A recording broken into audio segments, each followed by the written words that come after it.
Hi guys, and welcome to DR Sports. It is game day preview day. We are back together, myself and Flex. Hi. About time you showed up, mate. It's been about 5 weeks, Yeah. but we're back. We're here to A lot's changed as well, by the way. We will talk about it during the show, but a lot of the takes you had before you left are no longer relevant. That's what I will say. It's the only one that you've got to be in your bonnet about is that I said United would probably still be bottom of the table. Funny how things change, isn't it? It is funny how things change. It is, especially when, big teams start acting like it. Just getting that early nibble in. But before we actually talk about United and everyone else, can we just talk about Haaland for a sec? Yeah. Let's talk about his theatrics last night, because I'm convinced this guy is a robot. He's just so good. That's what it is. He's just a phenomenal player. Remember when we was doing some work with another brand about talking about Haaland, and we was with Rory, and he was like, no, he hasn't proved it, he hasn't done this, he hasn't done that. But with certain players, you just know.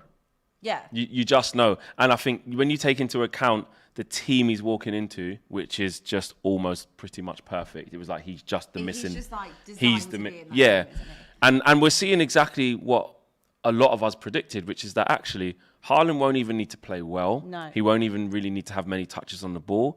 And I think he said it in an interview, his post-match interview after the game against Dortmund. I think he said, perfect. If I touch the ball 3 times and score 3 goals, perfect. But like, what is it? Did we say it's 13 or 12 goals already? 7 in the Prem and in all comps.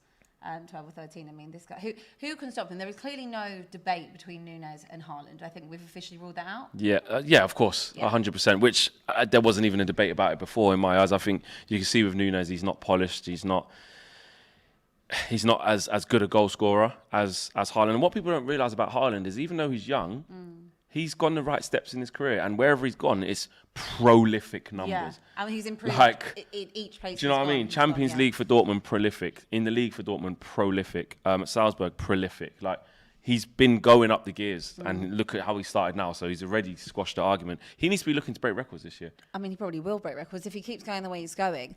Do you think that he's the final piece of Manchester City's puzzle? Can they win the Champions League? I want an early prediction on that. Of course they can. Of course they can. Should they win the Champions League? I have to respect Real Madrid. I have to. 1, because of just last year, and 2, their prowess in that competition. I don't think, as long as they're in it, nobody gets to say you should. Because we all know what happens when it comes down to it. We saw what Real Madrid done last year when Benzema and even still now Cruz and Modric and them type of players turn up for them big games in finals or semi-finals. There's no you should beat them. Yeah. But Manchester City, like they seem to be doing every year, would need to be going deep in the competition, unless they played like Real Madrid in like the round of 16, like really early. But they need to have aspirations to win it. I know City fans try and downplay that whole thing of we're a big club without that. We don't need this. I remember I was in Division 2 and all that rubbish. You ain't that anymore. You're on your way to trying to be a massive club. You've had recent success in a lot of competitions. You've dominated the domestic game. You're one of the best teams, if not the best on paper and style of football in the world. You've got the best manager in the world. So you should be winning the best competitions in the world. They don't get to just revert back to we used to be in Division 2. It's been a nice trip. Okay, that's enough about City for the meantime. Yeah, that's enough, because Haaland's ridiculous. Just remember, guys, we are doing a member-only live chat today. So you can, of course, chat to us if you're a member of DR Sports. You can click the link in the chat and do so as well. And if you haven't already signed up to get access, make sure you click the link and sign up so we can see your comments. Obviously, we didn't have any football last weekend because, sadly, the Queen passed away. Betis is back this weekend, so we only really have to go on what we saw a few weeks ago, unless teams have played in the Champions League this week or the Europa League, which is coming tonight. United are away at Sheriff, aren't they? Yes. How are you feeling about that? Confident? Yes. Yeah. I was confident against Sociedad the other week, so I don't know. It's we'll have to wait and see. But it's not even an evening game. It's a late afternoon. You know. It's like a 5:45 kickoff. It's not really evening yet. Well, to be fair, we had a 5:45 the other day. And that was Champions League actually. That was Champions League. So it's still elite competition. European. If that's how you want to class it on the kickoff time, sure. You gonna win that game? You confident? Yeah, we'll win. Okay. Yeah. All right, let's see what happens in that. Right, let's start off with the first game of the Premier League this weekend. It's Aston Villa taking on Southampton on Friday Night Football. Villa, let's have a look at their last game. They drew 1-1 to Manchester City, a very respectable scoreline. Because, Steven Gerrard was looking a little bit ropey, wasn't he, heading into that game? He got a reaction out of his team. And you know what, with Man City, I hate to take it back to them, it's only because they're involved in this conversation. They can be got at. They don't seem like they're in their groove. They got the X factor where Haaland's going to score or they'll probably win in the end, but they're not playing their best football.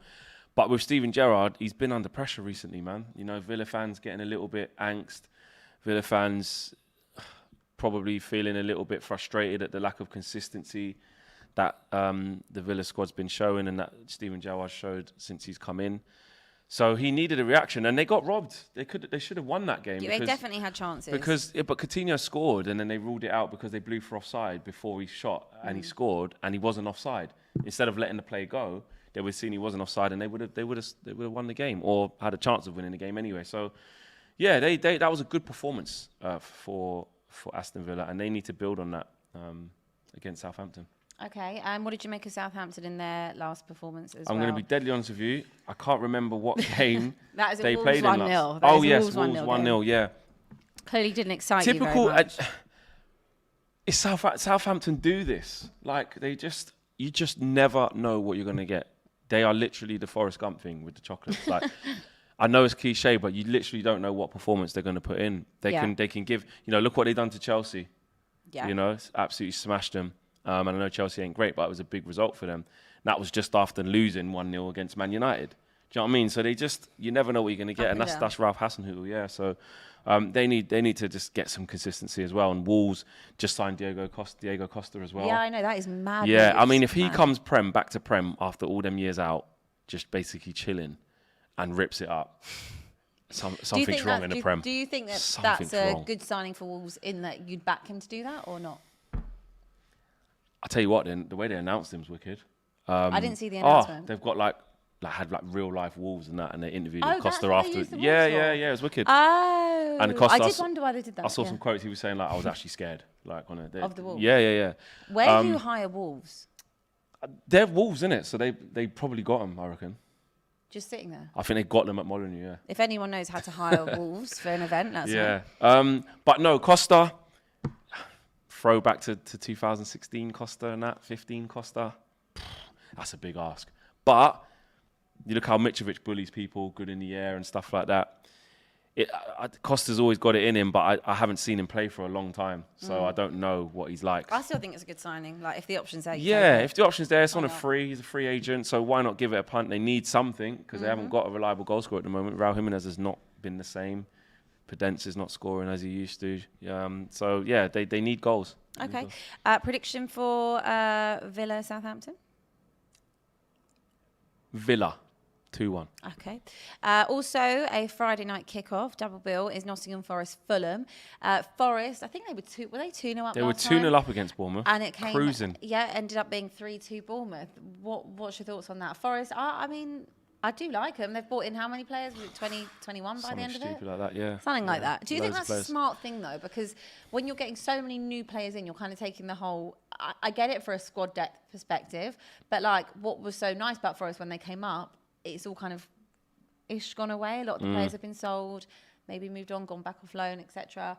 And you've got all these new fresh faces in. Do you think spending that amount of money or buying or signing all these on a free or whatever actually will help you to stay up, or is it too many cooks spoil the broth type thing? It looks like that could happen. It's still early, but you definitely raise your eyebrows. I think it is a hell of a lot of players to get involved. I know they needed to. It was a bit different with them because they had so many players leaving. I know they needed players, but that does seem excessive. Like a whole new squad. It does seem excessive. To keep all them happy in a team that's only just come up as well. It's not like they're Premier League proven in terms of Forest. They've got a lot of Premier League proven players in there. What happens then? Let's say Forest go down. Exactly. What happens? You've got people like Jesse Lingard there on a 1-year contract. My concern for Forest... Aurier. What? Did he go there? Yeah, I'm pretty sure. Oh my God, I didn't even know that. Yeah. That must have been deadline. I'm pretty sure he went there. Did he? Yeah. Oh, it was a have to really check late that. one. Jason, can you check that one? Yeah, Jason checked that, but I remember definitely seeing it. Wow, I did not know Let's have a that. little check of that.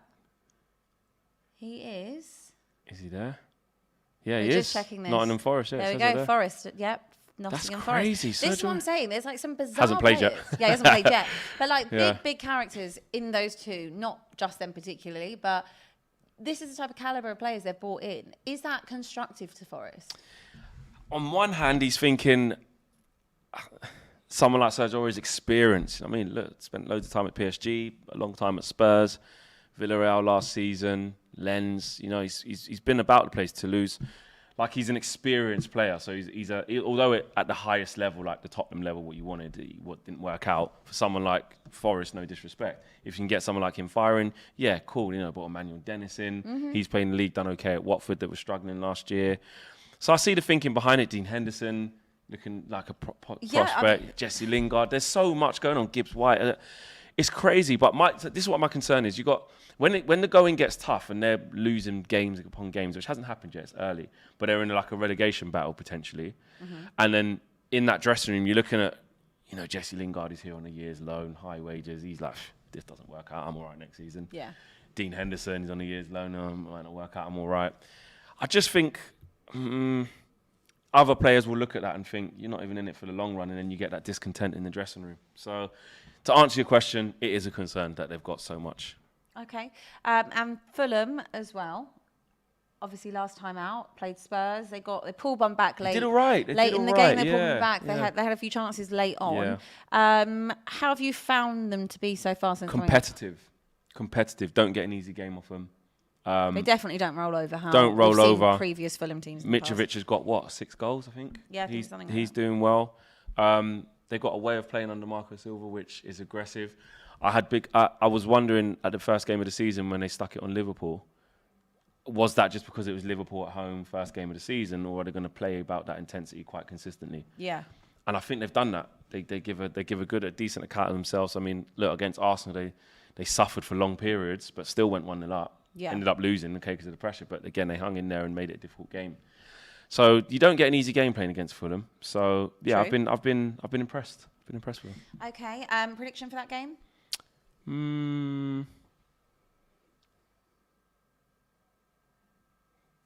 Fulham 1-0.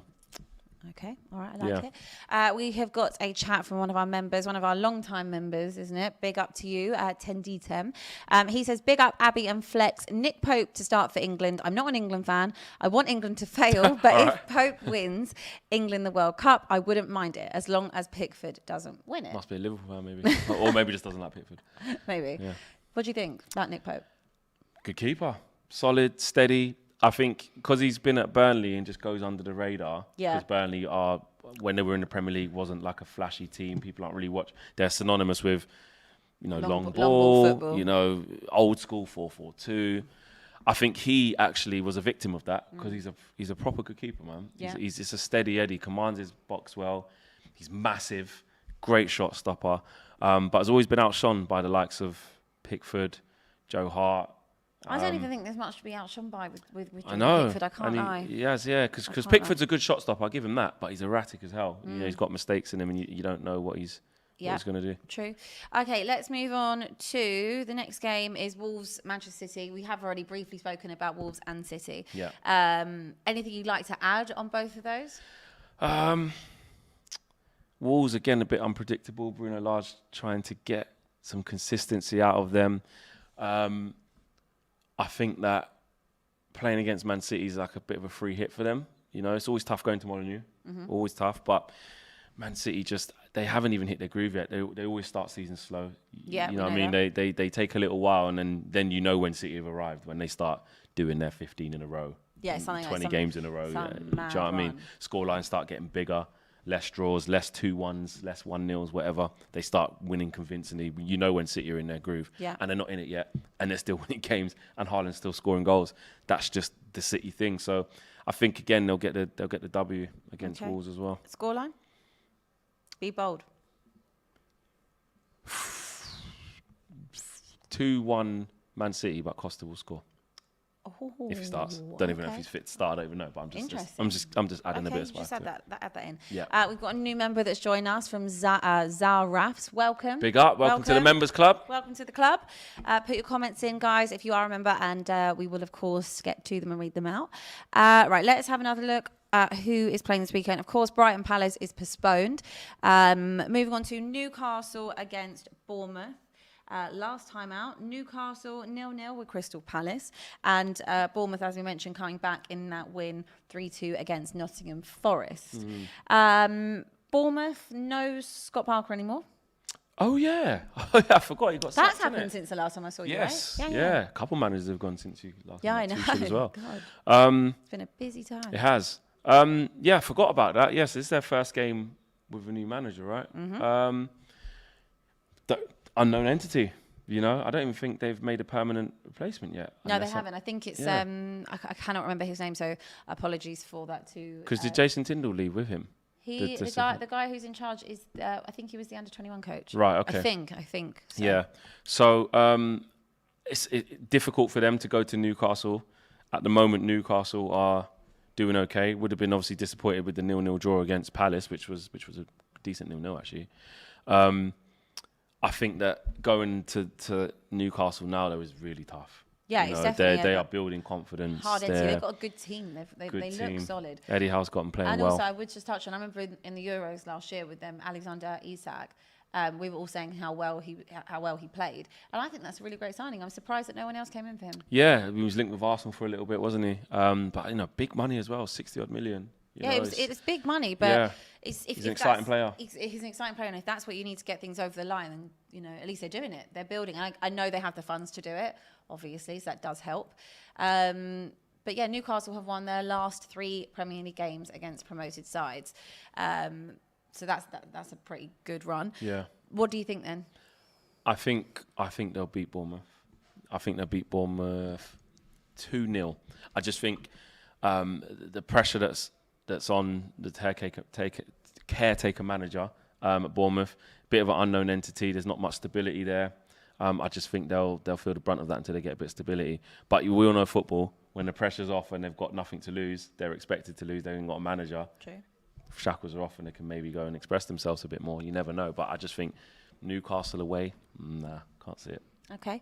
Back to the chat. 10 Detum said, I saw a stat that if Haaland keeps this up, this XG all season. Like 102 goals. No, he would score 60 goals this season. Maybe I saw another stat that said if he keeps this up, in all comps. But maybe I think this could be just the Premier League that he's referring to. That makes sense. Have we ever had that in the Premier League?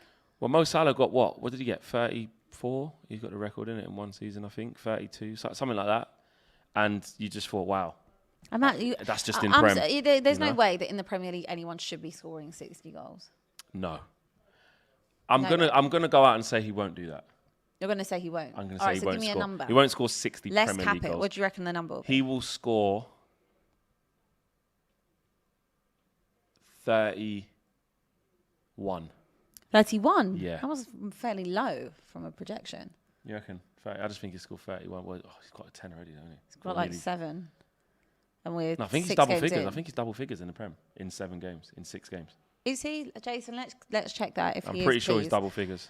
Okay, well let's see. I'm going to go for something rogue. I'm going to go like 40. I'm going to go 40, 39.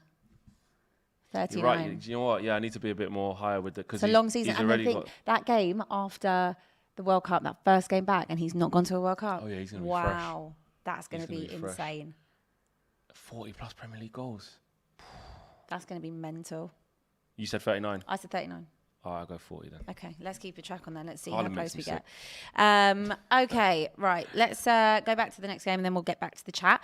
Next game is Spurs taking on Leicester. This could be the last one, man. What? The last nail. It's Brendan not. Rodgers. It could be. It could be. It could be, man. It could be. I don't want to disagree with you because I think it's coming. It is. It's coming, man. I like Brendan Rodgers as well. It's not. I don't even blame him for what's happened there. Do you not? No, I don't. I don't because. Do you not think it was going stale last season though? Yeah, exactly. But his hands were tied. He couldn't sign any players. They had to sell. They sold Fofana for huge money. They did hold on to Tielemans, which was not expected. That was the best thing that's the best thing. It was had to hold off. But that was a lot of money for Fofana. Like, if you're getting offered that, yeah, then but they have to balance the books. It. That's what I'm saying. They couldn't just get that and then he could go and spend 70 million. But they are a well-run club. Yeah, it's because of the COVID situation because they're a travel company, so it's affected them. So Yeah. it is actually a thing that his hands are tied. It was a difficult situation. And you're right, Leicester's been going stale for a little bit, but they haven't given, because it's extreme circumstances, they haven't been able to, because they usually can, been able to give him funds to refresh the squad. Yeah, and reinvest. And I just feel like we're asking him, he's made those players better already, reached the ceiling, won the FA Cup, Community Shield, back-to-back Europes. Okay, you can argue that he should have got Champions League and them things, but, you know, with the budgets that Man United got, the money that Tottenham have spent, and the calibre of players they've got, Arsenal now, you know, Liverpool, Man City, why should Leicester be, it's difficult for them to do that. So I think we're asking him to make a team better when they've already reached their ceiling. That's really unfair. That's really difficult. And he's feeling the brunt of it. And it is definitely beyond self. So, okay, you think that this could be the final nail in the coffin. If they sack him, who comes in? Pochettino? Pochettino could go there. Yeah, nah. I don't think he would. Nah, I don't see it. That would be a nice little but he would have to go there knowing that he can get. He's going to get money. Trust me, the man's So, but it'd be nice. It'd need to be a manager who could do without that and understand that position. I don't know. Okay, and on Spurs. Spurs, they're Conte'ing. But I don't mind Conte'ing if the end result is 100%. A Conte result. And that's what it's been. That's what I mean by their Conte'ing. I don't care. Look, as much as I love playing nice football, there are times where we play amazing on the counter and we look great. But I don't mind. Like, I think a lot of Spurs fans go round and round in this motion. Like, we'll get a good manager that's like an attacking thing, i.e. Poch. We don't win anything. The manager doesn't get backed. And then we say, we just want a manager that's going to come in and win things. Just a winner, yeah. Enter Mourinho. Manager's going to win, and this is not me defending Jose Mourinho or the decision to bring him in because I didn't agree with it. But you bring in Mourinho, someone that is maybe past it, but is a proven winner. Yeah. He plays Conte-esque football. Got you to a final. A defensive thing. Got us to a final. Sacked before the final. No, we want a manager that's going to come in and play the Spurs way. You bring in Nuno. Never going to be the Spurs way. I forgot about him. Pointless appointment. Let's just rub that one out. Bring in Conte. We want a manager that's going to play nice football, but we also understand and respect his the way he wants to set up and play, and he's going to win things. Okay, and there we are. I'm seeing people moaning about the style of play. I'm not saying he's not. He couldn't be criticised. There are things I could be critical of in terms of continuously playing Emerson Royale. When you've got Jed Spence, and you've just brought him in, who overall, in terms of attacking prowess, and in this Conte system where you need the runs forward, the balls into the box, I can understand the frustration on that. However, I look at it from another perspective. We play with a back three. They're not the greatest defence of all time. Emerson Royale is quite good defensively. I say quite good. Yeah. Okay, he's okay defensively. Yeah, at best okay. And then you've got Perisic that can go forward. Yeah. Maybe he plays Royale in that, keeping him in that little bit tighter at the back, just so when Perisic comes in, it can go into a 4 if needed. Mm-hmm. That was my theory. My only thing is, with Son, I understand you don't want to drop him for the confidence perspective because he's such a confidence-based guy, it will kill him. But how can you drop Kulusevski? Because what's how can you drop Kulusevski? But maybe his thing is what's Richarlison like coming off the left? Does he want that? I don't mind Richarlison being there. I don't mind. I like Richarlison. He's done well since he's come in. He's done really, really well. Yeah. I would just like to see for Son. I know, and it's a horrible thing to say because I absolutely love Heung-min Son and what he's done for the club. And this is not me saying he shouldn't be playing, he shouldn't be at the club, nothing like that. He will become Son again. Yeah. But if a player is not performing, yeah, you have to do what's best for the team. Yes. But here's the thing. Here's my counter thing to that, right? Whilst he's winning games, which he is in the Premier League, Sporting Lisbon aside, got dealt with. Yeah, it's true. He's winning games. So the question has to be is, if you take Son out and put Richarlison there, are Spurs going to play better football? They're not. It's going to be the same. But like he's because Richarlison's having an impact even now because Kulusevski's not there. So then what do you do? I'm saying you play Son, Kane, Kulusevski and Richarlison, what do you do? No, I'm saying someone's just got to sit out, but the football's going to be the same. Because someone's got to. Because he probably just sees Son as more direct. He might see Son as more mileage in the tank. Of once he does get a goal, he's gonna then. Son's got a reputation of being like golden boot contender. So you're just probably thinking, let me just get him. But I just think if I was a Spurs fan, I would be like, you know what, this Conte thing. This is what it is. I agree. We got into bed with this. This is like he's gonna play this football. We're gonna win games where we're like flipping it. That was boring. That was poor. I don't mind. But then there's moments of magic because you've got a great counter attack. You've got explosive players. You've got good transitions, and you will get found out in some games where there'll be 0-0s, or you'll draw, or you'll lose 1-0 and stuff like that. And there'll be other games where you nick it, which is what's been going on. But in all honesty, I just see Conteism. I think Spurs fans need to be careful what they wish for, as usual, because you want a proven winner. He's here. Yeah, and he's I agree. Only Stop moaning about it. And That's his contract Conte. is up at the end of the season. Is it? So it's so short term. Conte doesn't. He's just Unless like, he's no, let signing me a just new see what deal. happens. Let me just see what happens. it was an 18-month deal. So unless that contract gets extended, guys, then we will be back in the market. And I think that would not be good. We need to stick with Conte. Let's go and win something. Yeah, of course. And he ain't lost in the league. Well, he's third. So, exactly. You know. However, there is the prediction for Saturday's game. Who's it against again? Leicester. Oh, yeah, you'll beat him. And like Score? I said, I think Brendan Rodgers might get sacked. Leicester don't get smashed often. Well, they did a couple of weeks ago, but 2-0. 2-0. Okay. Let's get back to the members chat. Zaraf said, "Hey guys, hope you're well. Late to the stream. Thoughts on Ben White not being picked for England?" Oh, did he not? The team come out? I don't think we've seen that team. Yeah, actually, we need to pick it up here because I think Ivan Toney's in it, which is good. Do you think that's not right? Ben White not being picked for England. I need to see the team first to see who's in there instead of him, because I think he's been all right, Ben White. I would have thought he would have got in there, but then again, you got Kyle Walker right back. Actually, could be injured. Over Maguire. What has Ben White over Maguire in there? Well, I assume Harry. I would say, Maguire definitely in there. I would say no, and the reason why I would say no, not over Maguire, is because it's a Gareth Southgate team. When Maguire's at England duty, he's fine. He's contributed to that team. He's been playing in the latter stages. He played in the final. He's been playing in the biggest games for England. Yeah. So if we can get a full squad, let's have a look. let's see the defenders.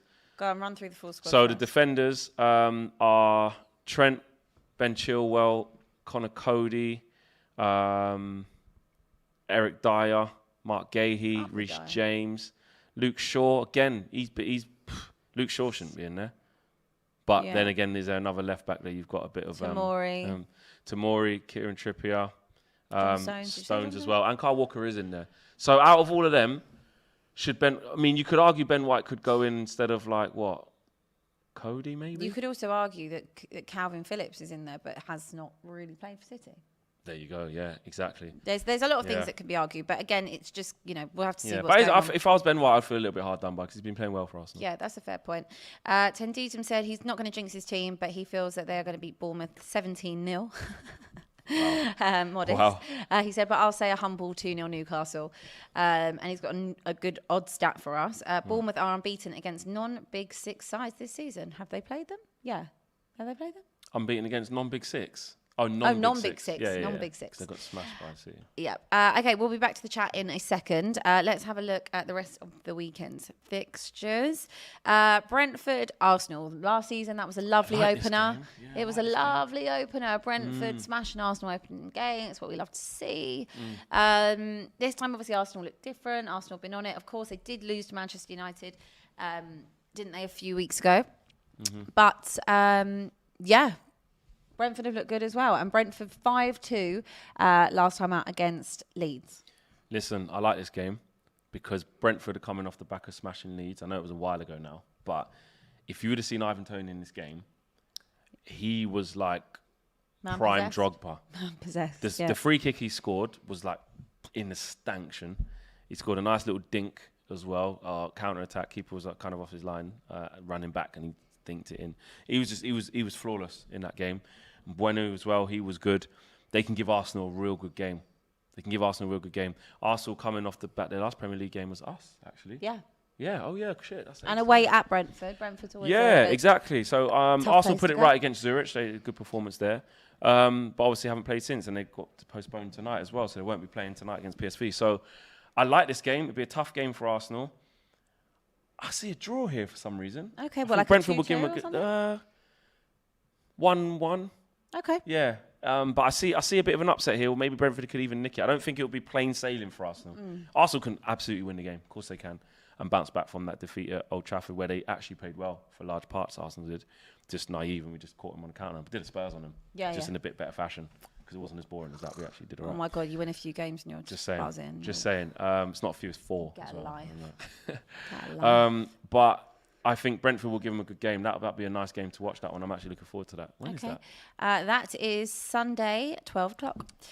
Chelsea-Liverpool is postponed, as is Manchester United against Leeds. 2 amazing games. We will be looking forward to watching those later on in the season. And topping us off for the weekend's fixtures, Everton facing West Ham. Everton had that 0-0 draw, didn't they? That was one of the best 0-0s you'll ever see. Yeah, it was a very competitive 0-0. That one, 0-0. And I think actually they did have a goal disallowed, didn't they? So they did. And it was rightly disallowed, but it was so close. End-to-end game. Yeah, Pickford made some great saves as well. And in terms of West Ham... They were unlucky against Chelsea. They got robbed. Yeah, I mean, did West Ham have one? What? This season? Have what? They have one. Yeah. Because they beat not Forest. Before I went away, they were looking kind of a little bit rough. Yeah, they're still not there yet. They need a win. Do you know what I mean? They've only won once. Let's have a look and see where they are in the table. Let's have a little quick check. Look at that, mate. They're down there. They're 18th. So I mean, it's they've lost their last 2 West Ham. Away at Goodison Park. What do you think? The thing about Goodison Park is that's where Everton are doing all right. That's when they can put in a performance. That's where Frank Lampard seems to get a little bit of tempo out of them, a little bit of energy out of them. Because on the road, I think that they're not good. They're not losing games. They're drawing a lot of games right now. They can't get over the line, and they can get a result against West Ham though. Okay, but saying that West Ham have won their last 2 at Goodison Park, can they get a third? And West Ham again. Look what they've done against City. They can give anyone a game. So I think it'd be another draw. I think it'll be another draw, and Everton fans probably won't be happy with that because it'll be yet another draw. They are also winners in their last 7 Premier League. Exactly. games. So I think it's as you were for them 2 teams. Ball draw. Frank Lampard. How long should you give him still? I think it'll be 1-1, and how long do I give Frank Lampard? It's tough while he's not losing games. They need to lose more games. Christmas. Before World Cup? No, he won't get that before World Cup. Okay, I'm interested. There's a lot of that I'm keeping an eye on. To be fair, Tuchel was one I thought, but I didn't think it would be this soon. Yeah, he was walking a tightrope from even last season. I just think that the situation with the ownership, that just took it all away from him. Crazy. Absolutely crazy. All right, let's go back to the members chat before we round up. Zaraf said, Flex, I'm the Arsenal fan from Australia. Not sure if you remember me. He also says, Haaland will score more than 31 if he stays fit. Yeah. He hates Rodgers highly. Oh, sorry, Why? he doesn't hate. I was going to say, why do you hate Brendan Rodgers? Apologies. I rate he rates Rodgers. Oh, right. highly. Yeah. I was going to say, I hate highly. Yeah. I rate Rodgers highly. Think the players and lack of signings has let him down. Poch is waiting for Conte to leave at the end of the season. Think of anything? What do you think of that? Poch's basically waiting for it. No, I don't think he's coming back. You just don't want him to. That's why. I love Poch. Yeah, but you don't because he goes. I'd have him back. I just want to win something first. But I also would win something with whoever. I don't really care as long as you win something. Yep. Tenditum said, Abby, not sure if you are like Fuad. Would you rather see progress or win a trophy? Good question. For me personally, I want to see my Newcastle team win a trophy. For me, it's also win a trophy. Don't care how we play. Which is why you're saying you don't care about the fact that don't care. I can, we could. In a universe, have Poch back, play really nice football again, not win anything. I'm over that. I want to win something. Don't care how it happens. Even if it's a Carabao Cup with Conte this year, just anything. We need to win a trophy, whether it is a Carabao, an FA Cup, whatever it is. Whether it's the Champions League, whether it's you drop down into Europa, win that. I don't something. Care. Whatever it is. As long as it is a certified trophy, it needs to be won. No more Audi Cups. We've had that. Tenditum said, I'd rather watch Conte like football that's boring as long as the results in a trophy. I totally agree with you. Yeah, it's not going to be pretty. You know what you're getting with Conte. Zaraf said, Arsenal fan, I'm loving the style of play. I'm confident, especially with Partey back in training. Think it will be a tight game 2-1 to Arsenal. And Tenditum said, I feel bad for Leeds, Palace and Brighton fans. Their previous game was at the start of September. Their next game is the start of October. Can't wait to see their injury list in January and February. Yeah, it's like Man United as well, isn't it? Our last game was then. And it's just crazy with the fixtures and obviously the issue with the Queen and everything. But unfortunately, What can you do? Something that you It's don't really just plan for, do it's you? just a bizarre season, guys. So we're just gonna have to write it off as it is what it is. And Sadiq said, wishful thinking flex. It's going to be 2-0 to Arsenal. Jesus is hungry. Yeah, it could be. It could be. Arsenal can absolutely go there and win, but I just don't think it'll be easy. Don't write Brentford off. Don't sleep on Brentford, guys. Are good, man. They're confident right now. Yeah, I agree. So you are covering the game tonight? Covering the game tonight on United View. So only Europa League game of the evening, am I right? I don't know, actually. Haven't checked any of the other ones. Arsenal aren't playing in it, but in terms of the other Europa League games, they're all as in going. UK English. Yes. Only one. So all eyes will be on that riveting game with Sheriff. Make sure you head over to the We'll channel. You watch. Win comprehensively and entertain you lot. Oh, God. Anyway, guys, before we leave you, make sure you join and become a member to get access to all the perks, and make sure that when we do members-only chats, we can see all your comments. We'll be back next week, won't we? Yep, back next week. And, of course, all your live coverage over the weekend right here on DR Actually, it's Sports. international break. Why not be? There will be international football on, so I assume you will be here. Okay. I thought you meant as in this show. That's what I mean. Yeah, it's a good point. So I'm right. There you go. This kid. We will be doing England games, of course, and international football, so Flex will be here. Anyway, guys, have a great weekend, and we will see you soon.